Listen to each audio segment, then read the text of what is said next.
Kemensos optimis mampu ikut menurunkan angka kemiskinan di Indonesia. Salah satu cara yang dilakukan adalah dengan mengoptimalkan penggunaan kartu keluarga sejahtera.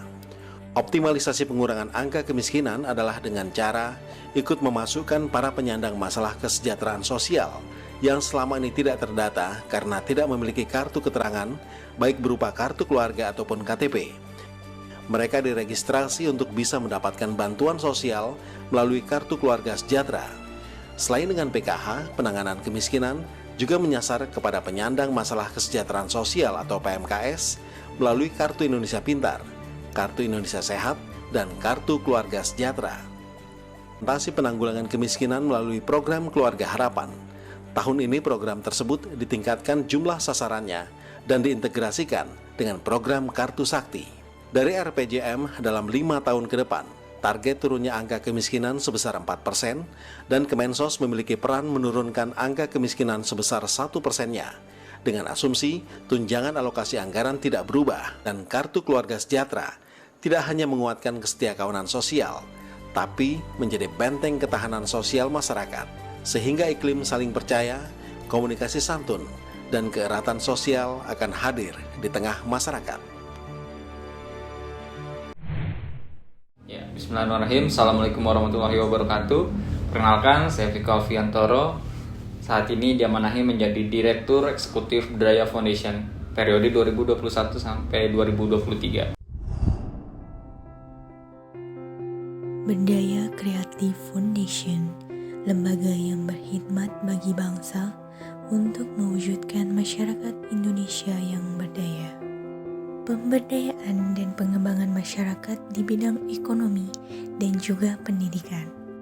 Dengan semangat kebaikan, multimanfaat, sinergi, dan berkelanjutan. Yang memiliki visi menjadi lembaga yang unggul dalam mewujudkan masyarakat Indonesia yang berdaya. Dan juga memiliki misi sebagai berikut. Yang pertama, menjadi gerakan masyarakat yang terpercaya dalam menebar manfaat. Yang kedua, membangun kreativitas dan kemandirian dalam mental bangsa. Yang ketiga, mewujudkan masyarakat berdaya melalui semangat kewirausahaan. Yang keempat, menciptakan iklim sinergi dan progresif dalam berkarya. Bisa dijelaskan kan bagaimana konsep dari Berdaya Foundation? Oke, ya jadi Berdaya Foundation itu sendiri adalah lembaga nirlaba atau lembaga sosial yang bergerak di 5 bidang. Yang pertama dari bidang sosial, bidang kemanusiaan, ekonomi, pendidikan, dan juga kesehatan. Jadi Berdaya ini adalah lembaga yang menghimpun dana dari masyarakat, khususnya dana infak, sedekah, dan juga zakat yang mana kita kelola dan terimplikasi ke program-program sosial. Itu di mana menjawab apa yang menjadi permasalahan yang ada di masyarakat. Jadi program-program di Berdaya Foundation ini adalah program yang berangkat dari permasalahan-permasalahan yang ada di masyarakat. Itu jadi salah satu konsep hadirnya Berdaya Foundation adalah untuk memecahkan permasalahan-permasalahan yang ada di masyarakat, gitu, untuk membantu keberlangsungan kehidupan bermasyarakat. Gitu. Jadi untuk Berdaya Foundation ini berfokus di Garut. Betul, untuk Berdaya Foundation sendiri fokusnya di Garut, gitu. Utamanya berdirinya pun ada di Garut. Kalau untuk tahun berdirinya kan dari kapan? Nah, untuk Berdaya Foundation sendiri berangkat awalnya tahun 2013, gitu. Dari bentuknya komunitas, dulu namanya Creative Village yang diinisiasi oleh Kang Agung Ahmad Gumelar selaku founder dari Berdaya Foundation. Lalu berangkat dari komunitas anak-anak mahasiswa yang memang memiliki concern di bidang sosial. Gitu. Jadi dulu kita mengawali langkah dengan program pembersihan situ Bagendit. Gitu, pembersihan eceng gondok. Kalau eceng gondoknya kita rapihkan, kita kelola menjadi prakarya oleh masyarakat. Gitu. Jadi konsep awalnya adalah pemberdayaan masyarakat. Lalu seiring berjalannya waktu, tahun 2016 kita menseriuskan. Gitu, yang tadinya bentuknya komunitas, orang-orang yang memang suka di kegiatan sosial, kita seriuskan menjadi yayasan gitu di bawah payung hukum Kemenkumham gitu, dan berdiri tahun 2016 dengan nama Yayasan Indonesia Berdaya Kreatif gitu, sehingga nama brandnya gitu ya di media sosial kita nge-branding dengan Berdaya Foundation gitu. Dan alhamdulillah dari tahun 2013 sampai dengan hari ini terus beraktivitas baik itu di bidang sosial, kemanusiaan, pemberdayaan sampai ke ekonomi.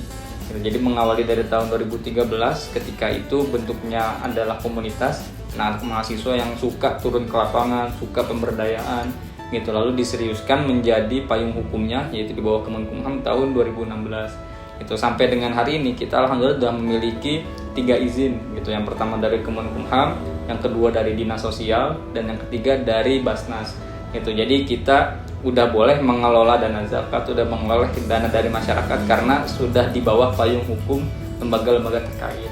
Yang selanjutnya mungkin karena tak bisa dipungkiri bahwasannya sebuah lembaga atau sebuah komunitas itu mempunyai ciri khas. Nah, kalau dari ciri khas Berdaya itu seperti apa? Oke, kalau ciri khas kita di Berdaya Foundation ada 2 gitu. Yang pertama, kita memiliki metode ataupun program pemberdayaan namanya PRA gitu, yang mungkin teman-teman dari kesejahteraan masyarakat tahu gitu, bahwa partisipasi rural official gitu. Jadi kita mengutamakan partisipasi masyarakat terlebih dahulu gitu. Ketika kita ingin melaksanakan program, kita mengajak mereka untuk terlibat di program yang akan kita laksanakan gitu. Terus yang kedua, program berkelanjutan gitu. Nah, program berkelanjutan ini terbagi dari tahun 2013 kita melaksanakan program di Kampung Kiara Lawang, itu ada di Kecamatan Banyuresmi di sekitaran situ Bagendit gitu, yang hari ini menjadi wisata internasional ya. Itu di situ ada Kampung Kiara Lawang, dan dari tahun 2013 sampai dengan 2022 kita rutin setiap bulannya, tiap tahunnya memberikan program-program, baik itu untuk santunan yatim, untuk para ibu-ibu gitu, dan bahkan kemarin ketika di bulan Ramadan kita memberikan sembako buat para adik yatim di sana gitu. Dan juga contoh lainnya ada di Kampung Patrol gitu. Di Kampung Patrol dari tahun 2015 sampai dengan hari ini setiap tahunnya selalu ada program gitu. Jadi 2 ciri khas kita, yang pertama adalah metode partisipasi, mengajak partisipasi masyarakat untuk bisa turut serta langsung di program kita. Yang kedua, berkelanjutan. Jadi kita tidak melaksanakan program hit and run gitu, datang melaksanakan program habis itu dilupakan gitu, tapi kita berjenjang gitu. Jadi setiap tahun kita melakukan pendekatan sampai akhirnya alhamdulillah hari ini di program sosial dakwah kita itu bisa mendirikan rumah tahfiz di 5 kecamatan. Itu dari pendekatan masyarakat tadi. Jadi ketika kita hadir membawa program, masyarakat tidak menolak gitu, karena dari awal sudah dilibatkan secara langsung gitu.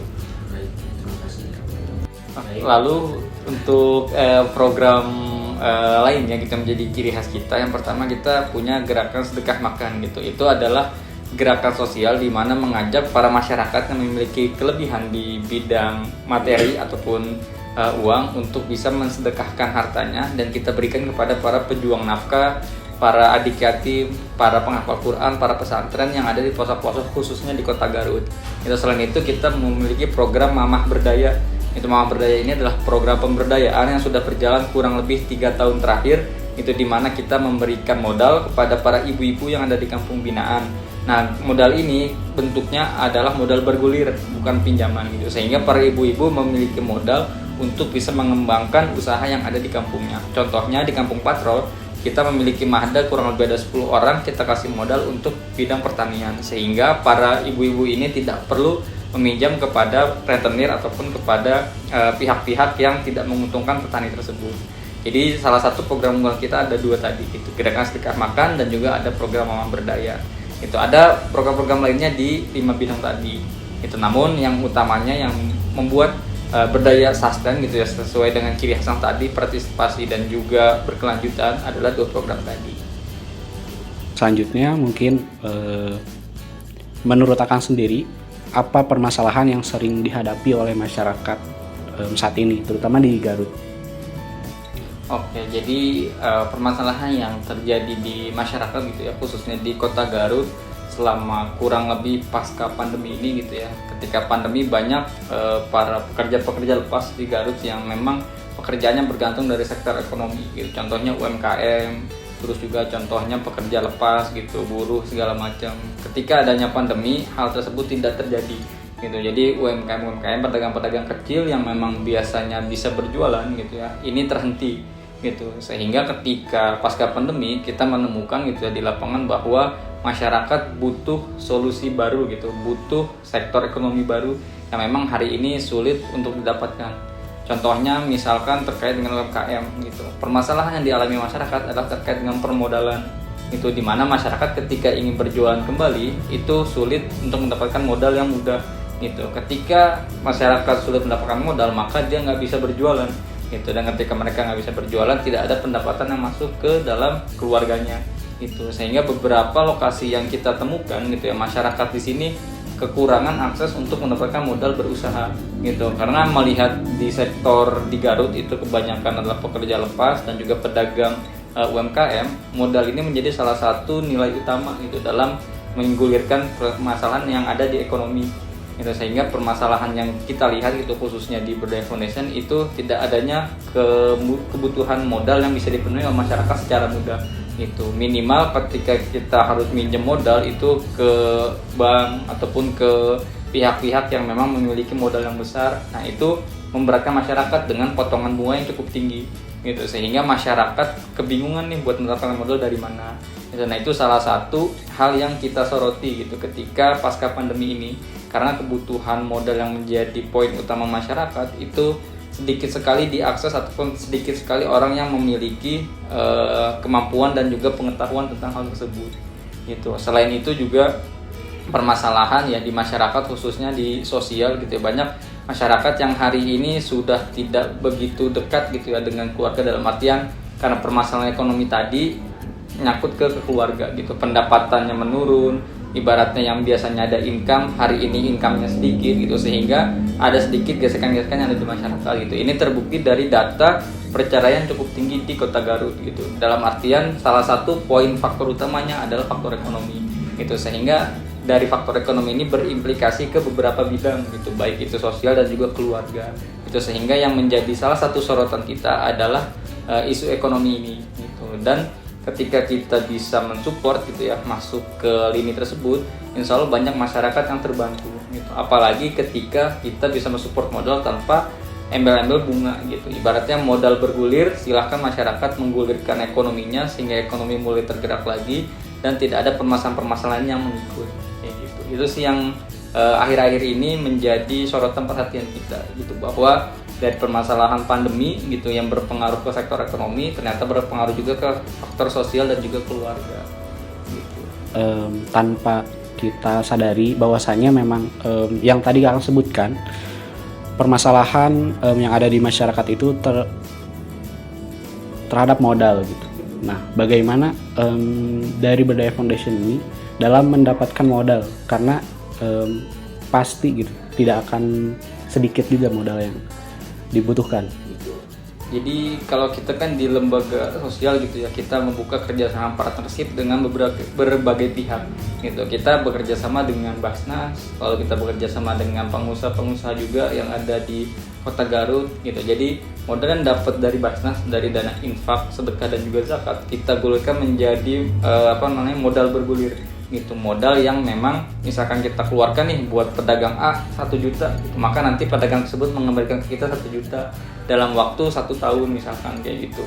Jadi modal yang kita dapat dari pihak ketiga lalu kita serahkan kepada para UMKM ini gitu. Jadi contohnya tahun lalu ya di bulan September gitu ya, kita di tahun 2021 bulan September ketika Milad Berdaya kita memberikan modal kepada para pengusaha-pengusaha yang ada di Garut gitu. Jadi kita bikin salah satu event entrepreneur gitu ya, dan di sana kita hadirkan investor untuk bisa memberikan dananya yang bisa diinvestasikan kepada para pedagang-pedagang yang ada di Kota Garut gitu. Waktu itu ada 3 juara gitu, dan masing-masing juara ini mendapatkan kesempatan untuk mendapatkan modal tambahan gitu, kisaran kurang lebih 10 sampai 25 juta gitu. Dan itu bentuk kerjasama kita gitu antara Berdaya Foundation dan juga pihak ketiga tadi ataupun investor. Jadi untuk menggerakkan roda ekonomi, kita mencari orang yang memang memiliki kelebihan dana dalam artian gitu. Lalu kita pertemukan dengan para UMKM yang memang memiliki prospek yang bagus gitu. Jadi ketika prospeknya bagus, cerah nih, kita kasih modal dan modalnya bergulir menjadi keuntungannya kita berikan lagi ke UMKM yang lain. Itu salah satu bentuknya. Dan bentuk real konkret lainnya, kita juga memiliki program namanya koperasi. Itu koperasi, dananya dari anggota dan digulirkan kepada para mamah berdaya tadi. Gitu. Jadi kita mengumpulkan iuran rutin setiap bulannya, gitu, dipotong dari gaji yang ada di sini. Gitu. Lalu dari gaji tersebut digulirkan modalnya untuk para petani-petani yang ada di kampung binaan. Itu jadi program yang kita laksanakan. Selanjutnya mungkin berbicara mengenai perspektif, bagaimana perspektif mengenai pemberdayaan masyarakat di Kota Garut ini. Jadi pemberdayaan itu kita kadang suka terlupa gitu, bahwa ketika kita memberdayakan masyarakat, seharusnya yang berpartisipasi, yang memiliki keinginan tinggi untuk berubah adalah masyarakat itu sendiri. Itu bukan kita pihak dari luar hadir untuk bisa menggerakkan mereka agar berdaya gitu, agar mereka sadar bahwa mereka harus memiliki kesadaran kemandirian gitu. Nah, yang menjadi perspektif kita ya dari berdaya, ketika mau melaksanakan pemberdayaan di kampung tersebut, kita menilai dulu nih tingkat partisipasi masyarakatnya seperti apa. Itu ketika partisipasi masyarakatnya tinggi, maka kampung tersebut memiliki keinginan untuk berubah gitu. Karena sebenarnya masalah yang ada di masyarakat, yang tahu masalah utamanya adalah masyarakat gitu. Kita adalah pihak ketiga ataupun pihak kedua yang datang dari luar, melihat dari kacamata kita doang gitu. Padahal di kampung itu ada nilai historis, ada nilai sejarah, terus ada nilai yang memang itu sudah mengakar di sana, dan ternyata kita nggak sepenuhnya tahu gitu masalah sebenarnya itu apa gitu. Itu yang pertama. Terus yang kedua, setelah partisipasi masyarakatnya tinggi gitu ya, kita tahu bahwa masyarakat tersebut mengenali masalahnya gitu. Kita menemukan di Kampung Patrol gitu, masalah yang utama di sana adalah terkait dengan pendidikan gitu. Jadi lulusan SD itu masih mayoritas gitu tahun 2017 gitu. Lalu meningkat lagi 2 tahun kemudian lulusan SMP mulai naik gitu. Tahun 2020 udah ada lulusan SMA sebagian, dan tahun 2021 kemarin alhamdulillah ada 1 orang yang sampai sarjana gitu. Dan itu permasalahannya ketika ditanya apa ke masyarakat gitu, aksesnya yang sulit. Terus yang kedua ekonomi gitu. Jadi masyarakat lebih memilih ketika lulus SD ya udah kerja gitu, karena biaya sekolah dengan biaya hidup itu lebih tinggi biaya sekolah kayak gitu. Ini perspektif kita ketika pemberdayaan adalah yang pertama partisipasi masyarakat tinggi, yang kedua mereka menyadari permasalahan yang ada di masyarakat apa, dan yang ketiga mereka mau berubah seiring berjalannya waktu gitu. Karena pemberdayaan itu bukan 1-2 tahun gitu ya, tapi berjangka dan memiliki step by stepnya gitu. Kita punya renstra selama kurang lebih 5 tahun gitu. Dari kampung binaan tersebut, tahun pertama kita gulirkan program-program yang sifatnya eventual gitu. Contohnya pemberian sembako, terus pengajian anak-anak rutin gitu. Lalu tahun kedua kita meningkat lagi, kita kasih bantuan yang sifatnya mengikat gitu. Jadi kita kasih biaya untuk adik yatim, untuk janda, untuk guru ngaji. Itu rutin setiap bulan kita kasih. Itu di tahun kedua. Jadi setiap bulan adik yatim kasih 100.000, ada kurang lebih 5 adik yatim gitu. Terus ada guru ngaji, ada 5, kita support 300.000 setiap bulan selama setahun. Lalu tahun kedua udah mulai mengikat nih, warga udah mulai kenal gitu kan. Tahun ketiga kita bikinkan program-program yang sifatnya lebih berjangka lagi dan sudah memasuki aspek ekonomi. Contohnya Mahda. Itu Mahda itu bukan ujuk-ujuk ketika datang langsung oke, kita mau program Mahda, tapi melihat dulu nih keterlibatannya gimana. Dilihat dari apa?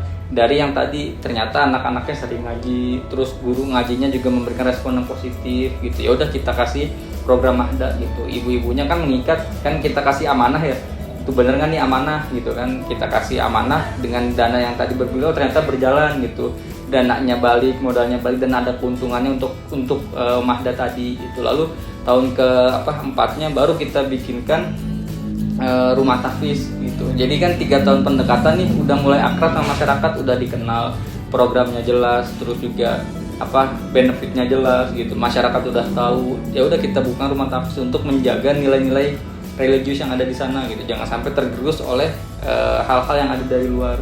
Dan terakhir ada yang kelima gitu. Yang kelima ini 5 tahun ini gitu ya, itu kita buatkan koperasi di kampung tersebut. Agar apa? Agar masyarakatnya yang tadinya udah memiliki kepercayaan, terus sudah nilai religiusnya terjaga, maka kita jaga tingkat ekonominya gitu. Jadi kalau misalkan masyarakat butuh modal, butuh dana, nggak perlu lagi nyari ke rentenir, nggak perlu lagi nyari ke bank emok gitu, nggak perlu lagi nyari ke bank, tapi kita hadirkan koperasinya ke sana, sehingga ketika mereka butuh modal kita bisa memberikan solusinya. Karena di masyarakat itu kan permasalahan utamanya ekonomi, ya, tapi kita nggak langsung menyasar ke ekonominya gitu. Karena ketika langsung menyasar ke ekonomi, masyarakat akan menilai programnya program material gitu yang bersifat ekonomis gitu. Jadi berjenjang kayak gitu. Jadi perspektif yang dijalani berdaya adalah berkelanjutan dan terus continue gitu, sampai goals kita tercapai kayak gitu.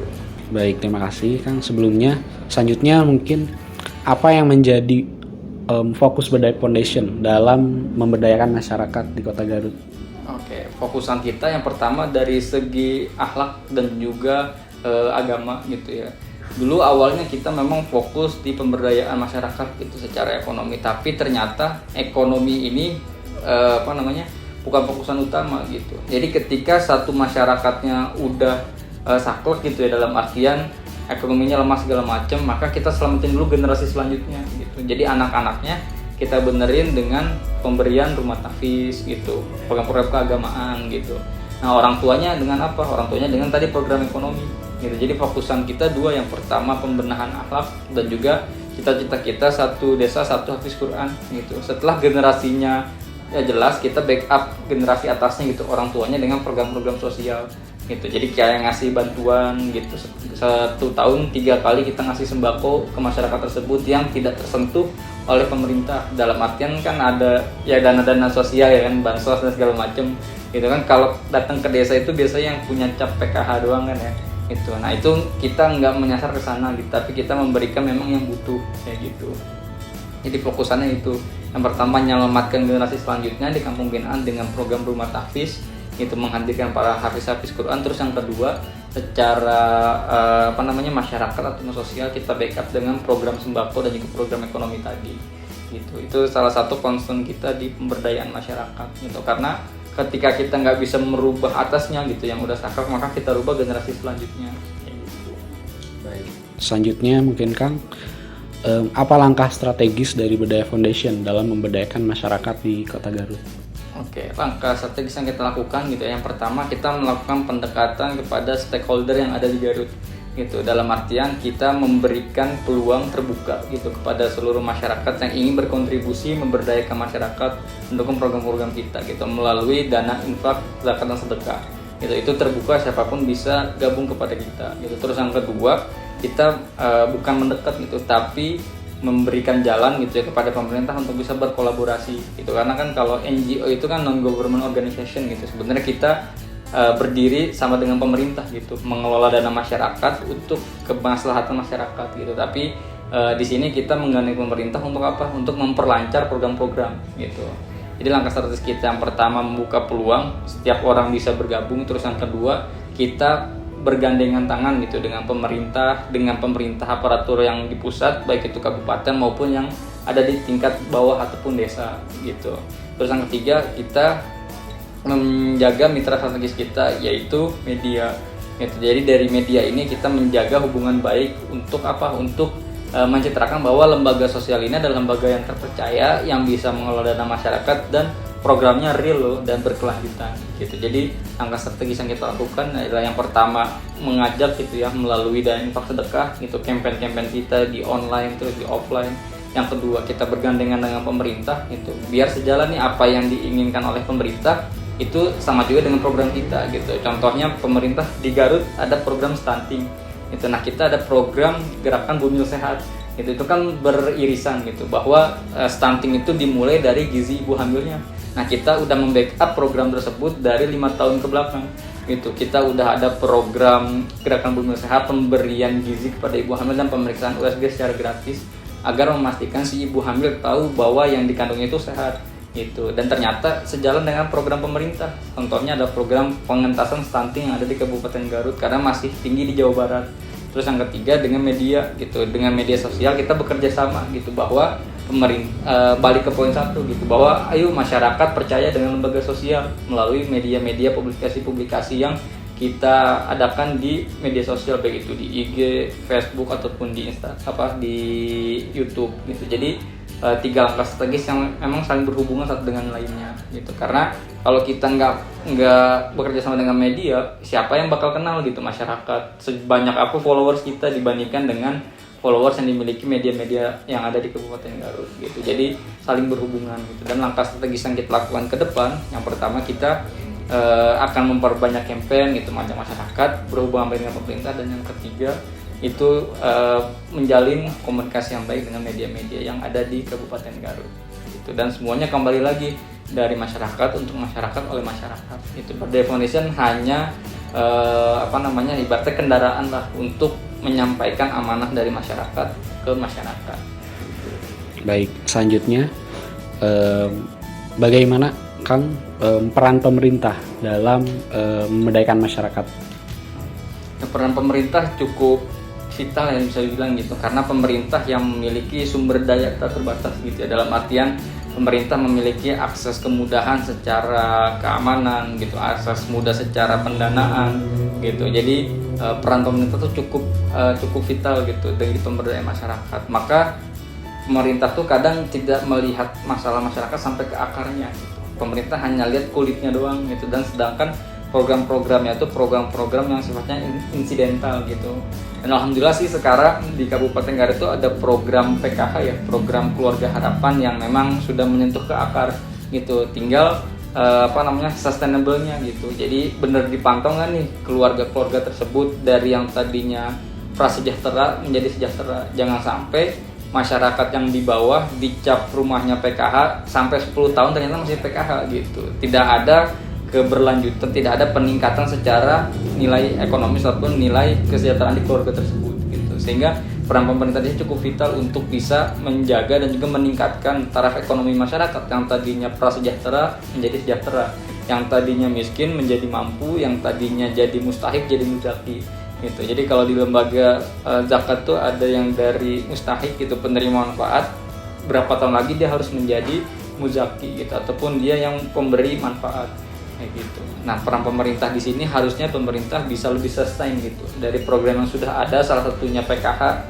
itu bisa diseriuskan dengan pemantauan, terus juga dengan peningkatan, sehingga masyarakat memiliki dampak yang nyata gitu. Bahwa 5-10 tahun lagi yang tadinya jadi prasejahtera jadi sejahtera, yang tadinya dicap PKH, dia malu gitu, wah saya udah 5 tahun nih nggak mau jadi PKH lah, dihapus gitu. Jadi dia yang memberi manfaat gitu. Itu menurut pendapat pribadi saya ya. Baik, makasih Kang. Mungkin terakhir, apa harapan Akang untuk masyarakat Garut?